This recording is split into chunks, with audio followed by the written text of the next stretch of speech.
अवधूत चिंतन श्री गुरुदेव दत्त. श्री स्वामी समर्थ. तुम्हा सगळ्यांचं स्वामी श्रद्धा यूट्यूब चॅनलवर खूप खूप मनापासून स्वागत. स्वामी कृपेने तुमचा आजचा दिवस शुभ जाओ. स्वामी महाराज तुमच्या सर्व चांगल्या इच्छा पूर्ण करोत हीच मी महाराजांनी प्रार्थना करते आणि आजच्या व्हिडिओला सुरुवात करते. तर आजच्या व्हिडिओमध्ये आपण सुगड पूजा कशी करायची ते बघणार आहोत. सुगड म्हणजे काय, तर हे सुगड म्हणजे काय, त्याला सुगड असं म्हणतात. याला कोणी सुगड म्हणतं, कोणी बोळके म्हणते, कुठे कुठे खण असं म्हटलं जातं. तुमच्याकडे जी काही पद्धत असेल ती याला सुगड, खण आणि बोळकं असं म्हटलं जातं. तर यांची पूजा आपल्याला करायची असते. सुवासिनींचा सगळ्यात महत्त्वाचा सण म्हणजे मकर संक्रांत. आपलं सौभाग्य वाढावं यासाठी प्रत्येक सुवासिनी स्त्रीने सुगडांची पूजा करायलाच हवी. लक्षात घ्या, तुम्ही जर आतापर्यंत केली नसेल ना तर इथून पुढे करायला सुरुवात करा. बघा, काही वाईट होत नाही, जे काय होतं ते चांगलंच होतं. आणि सुगडांची पूजा केलीच पाहिजे. आपल्याला वाण पूजायचं असतं आणि ते वाण आपल्याला सुवासिनी स्त्रीला द्यायचं असतं. ते वाण कसं पूजायचं, ते कसं सुवासिनीला द्यायचं, त्या वाणाचं काय करायचं, त्या बोळक्यांचं काय करायचं ते आपण आजच्या व्हिडिओमध्ये बघणार आहोत. तर चला सुरुवात करूया. सगळ्यात प्रथम आपल्याला दिवा प्रज्वलित करून घ्यायचा आहे.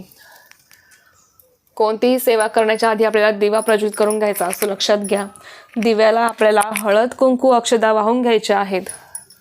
जेणे आपण कोणतीही सेवा, कोणतीही पूजा आपण करत असतो. सगळ्यात आधी आपले गणपती बाप्पांचं प्रथम स्मरण आपल्याला कोणत्याही सेवेमध्ये, कोणत्याही पूजेमध्ये करायचं असतं. त्यामुळे आपल्या देवघरातली जी गणपती बाप्पाची मूर्ती असते ती तुम्हाला इथे ठेवायची आहे. तुम्हाला अभिषेक घालायचा असतो.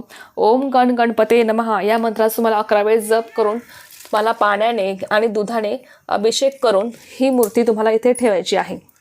अक्षदा ठेवायच्या खाली. त्यानंतर त्याला अक्षदाला हळद कुंकू व्हायचं आणि त्यानंतर तुम्हाला गणपती बाप्पाची मूर्ती ठेवायची असते. लक्षात घ्या, मूर्ती तशीच खाली ठेवायची नाही किंवा तसेच तांदूळ फक्त ठेवून मूर्ती ठेवायची नाही.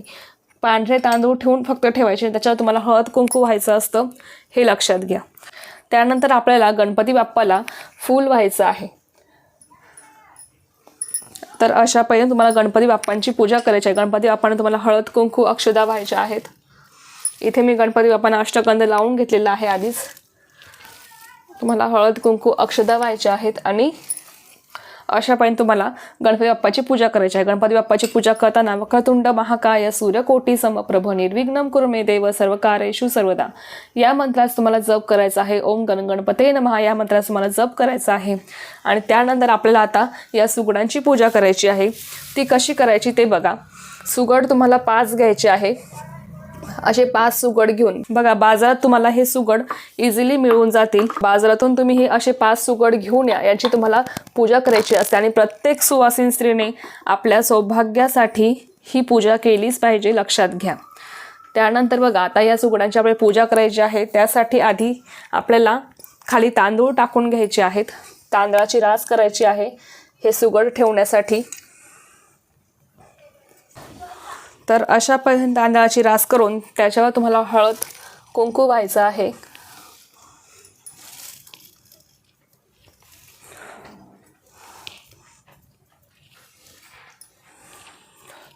आणि त्यावर तुम्हाला हे सुगड ठेवायचे आहे.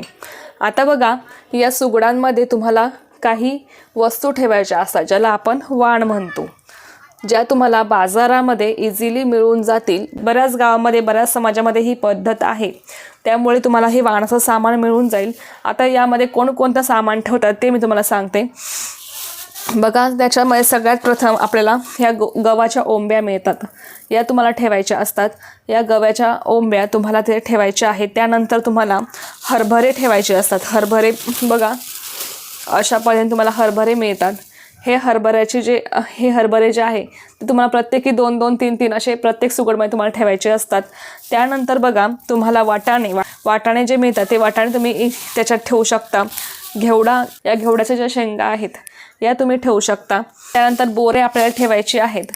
बघा, बोरे ठेवायचे आहेत आणि ऊस ठेवायचा आहे. ऊसाचे 2-2, 3-3 तुकडे तुम्हाला याच्यामध्ये टाकायचे आहे. बघा, आता आपण सगळ्यात आधी याच्यामध्ये गव्हाच्या ओंब्या टाकून घेऊ. तर अशा पद्धतीने आपण गव्हाच्या ओंब्या तुम्हाला टाकून घ्यायच्या आहे. त्यानंतर आपण याच्यामध्ये हरभरे टाकू. प्रत्येक सुगडमध्ये 2-2, 3-3, 4-4 असे हरभरे बोरं तुम्हाला टाकायचे आहेत. हे असं वाण तुम्हाला ह्या 5 वस्तू तुम्हाला ठेवायच्या असतात वाणामध्ये, लक्षात घ्या. हरभरे, गव्हाच्या ओंब्या, वाटाणे किंवा घेवड्याच्या शेंगा किंवा बोरं आणि ऊस, तुम्हाला ऊसाचे तुकडे तुम्हाला 2-2, 3-3 याच्यामध्ये टाकायचे असतात. अशा पद्धतीने तुम्हाला हे वाण ठेवायचं असतं, लक्षात घ्या. या वस्तू तुम्हाला बाजारामध्ये मिळून जातील. जिथे तुम्हाला देवाचं सामान वगैरे मिळतं ना, त्या ठिकाणी तुम्ही शोधा. या सगळ्या वाणाच्या वस्तू तुम्हाला मिळून जातील. घेवड्याची प्रत्येक एक शेंग आपण याच्यावर टाकून घेऊ. तर अशा पद्धतीने तुम्हाला हे वाण याच्यामध्ये भरायचं आहे. याला एक फूल तुम्ही वाहू शकता.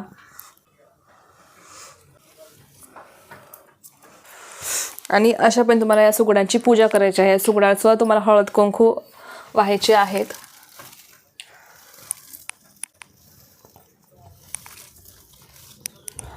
अक्षदा व्हायच्या. आणि बघा, याच्यामध्ये तुम्हाला एक गोष्ट न विसरता टाकायची आहे, ते म्हणजे तीळ. तिळीला मकर संक्रांतीमध्ये खूप जास्त महत्त्व आहे, लक्षात घ्या. त्यामुळे याच्यामध्ये थोडे थोडे तीळ आणि थोडा थोडा गूळ आपल्याला टाकायचा आहे, लक्षात घ्या. आपल्याला गरजू व्यक्तींना या दिवशी तिळाचं दान केल्याने आपल्याला वैभव प्राप्त होतं असं म्हटलं जातं. म्हणून या दिवशी तुम्हाला जर शक्य असेल ना तिळाचं दान करणं, तर तुम्ही अवश्य या दिवशी तिळाचं दान करायला विसरू नका.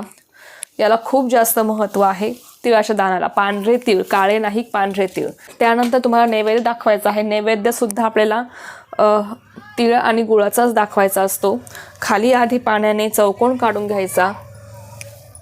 त्यानंतर तीळ आणि गुळाचा नैवेद्य ठेवून पाणी फिरवायचं आणि अशापर्यंत तुम्हाला हा नैवेद्य दाखवायचा आहे. तर अशापर्यंत तुम्हाला ही पूजा मांडणी करायची आहे. अगदी साधी सोपी पद्धत आहे. अशाच पद्धतीने तुम्हाला पूजा मांडणी करायची आहे. फार काही करायची गरज नाही आहे. तुम्हाला धूप दीपाने ओवाळून घ्यायचं आहे. तर अगदी अशा साध्या सोप्यापर्यंत तुम्हाला ही पूजा मांडणी करायची आहे.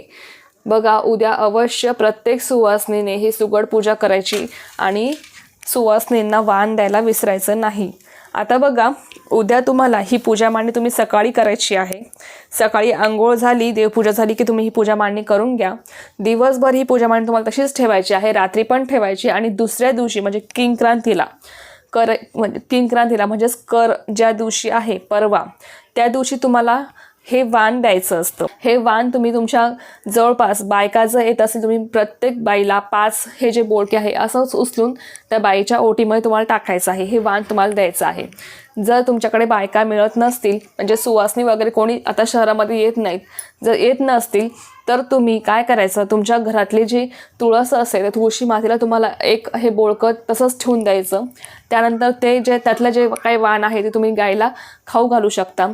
एक दुसरं बोळकं जे आहे ते तुमच्या कुलदेवीचा जो फोटो तुमच्या घरामध्ये असेल, कुलदेवीच्या फोटोसमोर तुम्हाला हे ठेवून द्यायचं आहे. असंच बोळकं उचलून ते तुम्हाला ठेवायचं आहे. त्यानंतर यातलं जे काही आहे वाण ते तुम्ही गायला खाऊ घालायचं आहे. त्यानंतर एखादी जर तुम्हाला सुवासिनी भेटली तर सुवासिनीला तुम्ही एखादं द्या. नाहीतर हे सगळं काही वाण आहे तुम्ही गायला खाऊ घातलं तरी चालणार आहे. आता मी काय करते, मी तुळशी मातेजवळ एक ठेवत असते. एक तुळजाभवानी माते म्हणजे आमची जी कुलदेवी आहे त्यांची, तर कुलदेवीच्या फोटोसमोर मी एक बोळकं ठेवत असते. एक दोन बोळके मी सुवासिनीला देत असते आणि एखादं बोळकं जे आहे ते मी लक्ष्मी मातेच्या फोटोसमोर ठेवत असते. म्हणजे अशा पद्धतीने मी हे वाण देत असते. तुम्हाला जर बायका मिळत असेल व तुमच्या जवळपास जर मंदिर असेल तर मंदिरात सुद्धा सुवासिनी वाण देतात. तुम्ही तिथे जाऊन सुद्धा त्या सुवासिनीला वाण जर वाटलं तरी चालणार आहे. तुमच्या घरी जर कोणी सुवासिनी येणार नसेल वाण द्यायला, तर तुम्ही तुमच्या जवळपास मंदिरात जरी जाऊन हे वाण वाटलं तरी चालणार आहे.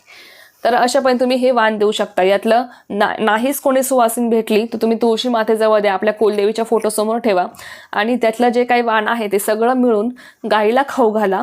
अशापर्यंत तुम्हाला ही पूजा करायची आहे. आता तुम्हाला समजलं असेल की या वाणाचं काय करायचं. आणि बघा, प्रत्येक समाजात वेगवेगळी पद्धत असते. आमच्याकडे काय पद्धत आहे, हे वाण आम्ही झाकून ठेवत असतो. वाण आपलं कधी उघडं पडू नये ही या मागची भावना असते.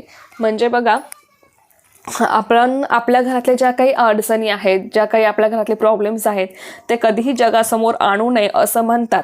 तुमच्याकडे जर तशी पद्धत असेल तर तुम्ही अवश्य तुम्ही झाकून ठेवा. वाण हे झाकूनच ठेवायचं असतं. तुमच्याकडे जर पद्धत असेल तर ठीक आहे, नसेल तुमच्याकडे पद्धत अशी झाकून ठेवण्याची तर नाही ठेवलं तरी चालणार आहे. पण आमच्याकडे पद्धत आहे की वाण आम्ही झाकूनच ठेवतो. त्यामागे असं कारण आहे की आपलं वाण उघडं पडू नये, म्हणजे आपल्या ज्या घरातल्या अडचणी आहेत त्या जगासमोर येऊ नये, हा त्याच्या मागचा भाव असतो. तर अशापर्यंत तुम्हाला हे वाण दिवसभर उद्या तसंच झाकून ठेवायचं आहे आणि परवा तुम्हाला हे उघडून हे वाण तुम्हाला वाटायचं आहे, लक्षात घ्या. तर चला, आजच्या व्हिडिओमध्ये एवढंच होतं. तर झालेली सेवा मी स्वामी महाचरणी रुजू करते आणि आजचा व्हिडिओ इथेच थांबवते. तुम्हाला जर ही माहिती आवडली असेल तर व्हिडिओला लाईक, शेअर, सबस्क्राईब करायला विसरू नका. पुन्हा भेटूया अशाच एका नवीन व्हिडिओसोबत किंवा नवीन विषयासोबत. तोपर्यंत सर्वांना श्री स्वामी समर्थ. जय जय स्वामी समर्थ.